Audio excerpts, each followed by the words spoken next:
Bharat 15 August 1947 रोजी स्वतंत्र झाला, परंतु मुख्य प्रश्न हा होता की खरंच आपण या दिवशी स्वतंत्र झालो होतो का? कारण आपला देश ब्रिटिशांनी बनवलेल्या कायद्यावर चालत होता.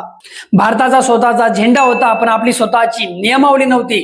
लोकांना स्वातंत्र्य मिळालं होतं, परंतु हक्कांची खात्रीच नव्हती. तेव्हा देशातील महान नेत्यांनी जसे की डॉक्टर बाबासाहेब आंबेडकर, पंडित जवाहरलाल नेहरू, डॉक्टर राजेंद्र प्रसाद आणि अनेकांनी मिळून एक स्वप्न पाहिलं. अशा भारताचं स्वप्न जिथे प्रत्येक माणूस हा समान असेल, श्रीमंत असो वा गरीब असो, स्त्री असो वा पुरुष. 2 वर्षे 11 महिने आणि 18 दिवसांच्या अथक परिश्रमानंतर डॉक्टर बाबासाहेब आंबेडकरांच्या नेतृत्वाखाली भारतीय संविधान तयार झालं आणि हे संविधान लागू करण्यासाठी 26 जानेवारी 1950 हा दिवस निवडण्यात आला. कारण याच दिवशी 1930 मध्ये भारतीयांनी संपूर्ण स्वातंत्र्याची घोषणा केली होती. या ऐतिहासिक आठवणीला सन्मान देण्यासाठी 26 जानेवारी हा दिवस संविधान लागू करण्यासाठी ठरवण्यात आला. 26 जानेवारी 1950 रोजी खऱ्या अर्थाने भारताला स्वातंत्र्य मिळालं, कारण तेव्हा देशाचा राजा हा कोणताही माणूस नव्हता, तो होता फक्त आणि फक्त संविधान.